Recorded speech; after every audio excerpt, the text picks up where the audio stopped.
The accounting iceberg. If you go to New York, near Times Square, you will see a famous digital display, the National Debt Clock. It shows the US national debt in real time, which today hovers around $35 trillion. That number is already terrifying, isn't it? But what if I told you that number is an illusion, that it represents only the tip of the iceberg? The true figure, the one the government refuses to officially display, exceeds $200 trillion. How is this possible? Through an accounting trick that would be illegal for any corporation, but is perfectly legal for the state: cash accounting. This documentary will reveal the greatest financial deception in history. We will see how inflation is rigged, how history proves the state can seize your assets, 1933, and what the final plan is to wipe clean this impossible slate. Welcome to the reality of the fiscal gap. Chapter 1, The Accounting Scam, Cash versus Accrual. To understand the lie, you have to understand the accounting. All major global corporations, Apple, Amazon, Tesla, are required by law to use accrual accounting.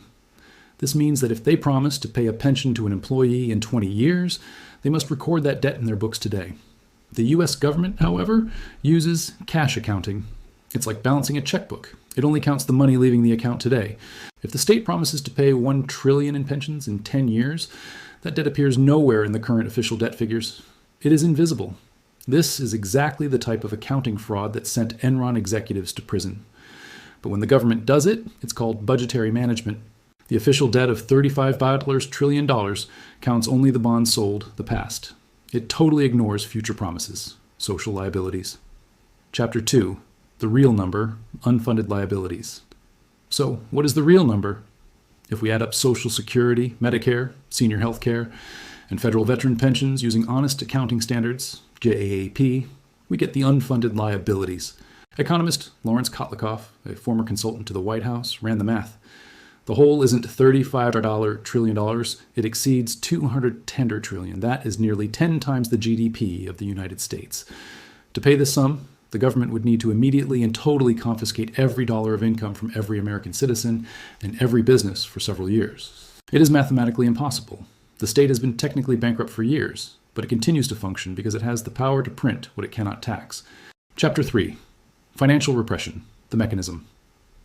Since the real debt is impossible to repay via taxation, it would kill the economy, and impossible to default on officially, it would cause a revolution. The state resorts to a third option, one that is more devious and invisible: financial repression. This is a complex mechanism designed to liquidate debt by having savers pay for it without them realizing it. The core principle is to keep interest rates artificially low, well below the real rate of inflation. If inflation is 10% and your savings account yields 3%, you lose 7% of your purchasing power per year. For the state, it's the reverse. The real value of its debt melts by 7% per year. It is a massive, silent transfer of wealth from creditors, the citizens, to the debtor, the state. For this system to work, the government must create a captive audience. It must force pension funds, banks, and insurance companies to buy its debt, even if it yields a negative real return. This is where banking regulations, like Basel III, come in, classifying sovereign debt as a risk-free asset, forcing institutions to hold astronomical quantities of it. Your money, sitting in the bank or your 401k, is forcibly used to finance the public deficit at a loss. You are unknowingly the victim of financial repression. The goal is to slowly steal private savings over a decade or two to fill the $200 trillion hole. This strategy explains why central banks printed so much money and tolerated post-2020 inflation. Inflation is not an accident. It is a feature of the deleveraging system.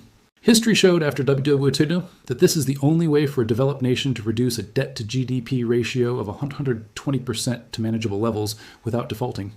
They are going to inflate away the debt. This means the numbers on your bank statements will stay the same, but what you can buy with them, houses, food, energy, will drastically diminish. It is a bankruptcy disguised as price increases. Chapter 4, The CPI Lie, Rigging the Thermometer. For the mechanism of financial repression to successfully dilute the debt, there is one absolute non-negotiable condition. The government must lie about the official inflation figure. In the United States, this deception is managed through the Consumer Price Index, CPI, a statistic that has become less of a measure of reality and more of a tool for political survival. If the government were to admit the true rate of inflation, they would legally be required to increase Social Security payments and index salaries by that exact amount. This would immediately bankrupt the Treasury, cancel out the benefits of inflation, and send the deficit spiraling completely out of control. To avoid this collapse, the Bureau of Labor Statistics has spent decades breaking the thermometer to ensure it never reports the true fever of the economy. Since the Boston Commission in the 1990s, the methodology for calculating inflation has been rewritten multiple times, always with the specific goal of pulling the final number downward. They no longer measure the cost of a fixed basket of goods that a standard family buys. Instead, they measure a flexible basket that changes based on consumer behavior. This allows them to statistically claim that the cost of living is stable, even when your grocery bill has doubled. One of the most insidious tricks used to suppress the numbers is a concept called substitution, which assumes you will always downgrade your lifestyle to save money. If the price of steak rises by 30%, the CPI algorithm assumes you will stop buying steak and switch to cheaper chicken, so it does not record the price increase of the beef. If the price of chicken subsequently rises, the model assumes you will switch to pasta or grain, effectively measuring the cost of your bare survival rather than the cost of maintaining your actual standard of living. Another layer of statistical manipulation is known as hedonic adjustment, which allows the government to discount prices based on perceived quality improvements. If the price of a new car rises by 20%, but the new model has a better computer screen or safer airbags, the government argues the price didn't really go up because you are getting more product. They mathematically subtract the price increase, recording flat inflation, even though you still have to pay 20% more cash out of your pocket to acquire the vehicle. These compounding manipulations create a massive divergence between the official data and the reality faced by working-class families. While the government proudly announces an inflation rate of 3% or 4%, the actual cost of essential goods like insurance, rent, and food is often rising by 8% to 12% annually. The gap between these two figures is not an error. It is a calculated hidden inflation tax designed to slowly confiscate your purchasing power while keeping you sedated. Independent analytics firms like ShadowStats, which continue to use the honest methodologies from the 1980s, confirm that real inflation is consistently 5% to 10% higher than what is reported on the news. This statistical fraud allows the state to drastically underpay retirees on their cost of living adjustments, saving the government billions of dollars every year at the expense of the elderly. It shifts the blame for poverty away from monetary policy and onto greedy corporations, providing a convenient political scapegoat for a monetary crime. Ultimately, this is a sophisticated campaign of psychological warfare designed to maintain confidence in a failing fiat currency. As long as the public believes inflation is moderate, they will keep their savings in dollars and buy government bonds. If they understood their money was losing 10% of its value every year, the system would collapse. The velocity of money would explode as people rushed to dump dollars for hard assets, triggering hyperinflation. Therefore, the lie of the CPI is the only thing standing between the current order and total chaos. Chapter 5. Executive Order. 6/2002. Confiscation is possible. Most people operating in modern Western democracies operate under the dangerous assumption that private property is a sacred right that the government cannot violate. However, history provides a scathing counterargument, proving that when the state faces an existential financial crisis, individual rights are the first thing to be sacrificed. On April 5, 1933, facing a crushing debt load and a banking panic, President Franklin D. Roosevelt signed Executive Order 6102, a decree that shattered the illusion of ownership. This executive order made it a criminal offense for any United States citizen to own monetary gold, forcing them to turn their savings over to the Federal Reserve. Millions of Americans, fearing the wrath of the government, lined up at banks to surrender their gold coins and bullion in exchange for paper dollars at the official rate of $20.67 per ounce. They believed they were doing their patriotic duty, or simply protecting themselves from imprisonment, unaware they were being set up for a massive theft.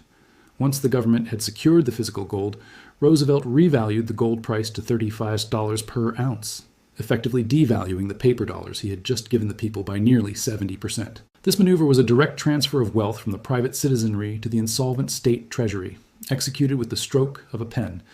It serves as a terrifying legal precedent because the Supreme Court upheld these actions, establishing that the government's need to survive outweighs your right to own property. While gold may not be the primary target today, the legal framework for confiscation remains intact and can be applied to retirement accounts, real estate, or digital assets.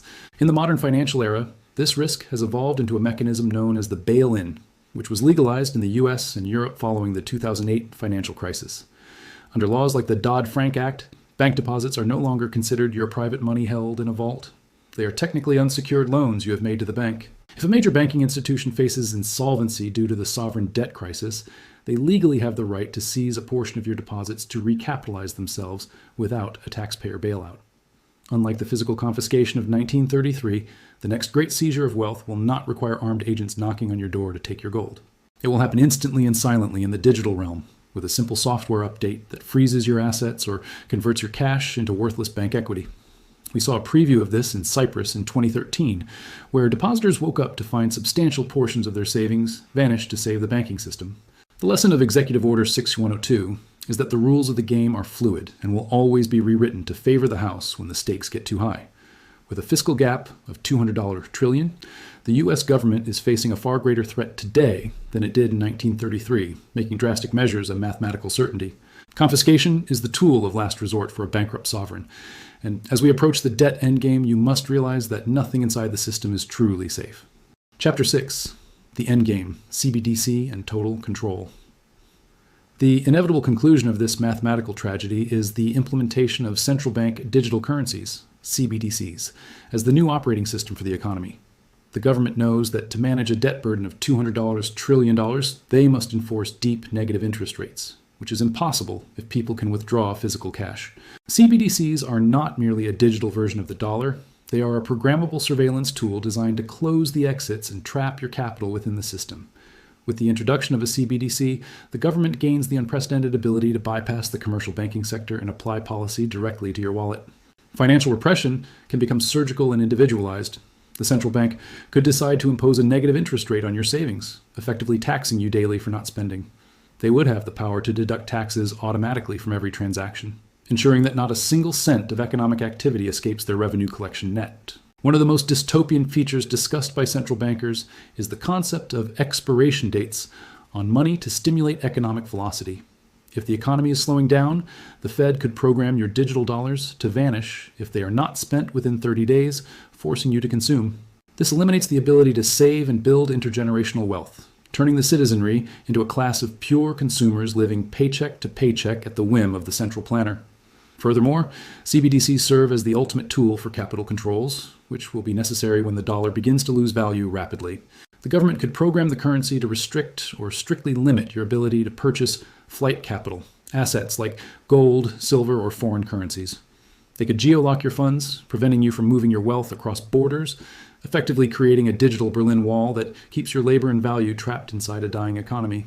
The Accrual, the Great Reset, that is often discussed, is essentially a debt restructuring disguised as a technological upgrade. The goal is to move the population into a system where the $200 trillion of old debt can be managed through inflation and suppression without triggering a revolution. By eliminating cash and anonymous transactions, they eliminate the possibility of a bank run, ensuring that the liquidity required to service the government's debt is always available, regardless of your consent. In this scenario, those who hold traditional financial assets like bonds, savings accounts, or insurance policies will be the primary victims of the transfer. Their wealth will be honored in nominal terms. They will see the numbers on the screen, but the purchasing power of those numbers will be hollowed out by inflation and negative rates. The system allows the state to default on its obligations to you without ever technically declaring bankruptcy. Facing this level of technological control, the only true defense is to hold unbanked assets that exist outside the digital ledger of the state. Physical precious metals, Bitcoin held in self-custody keys, productive land, and essential skills are the only things that cannot be deleted or devalued by an algorithm. The $200 trillion lie is unsustainable, and when it finally breaks, the only wealth that will survive is the wealth that you truly hold and control yourself.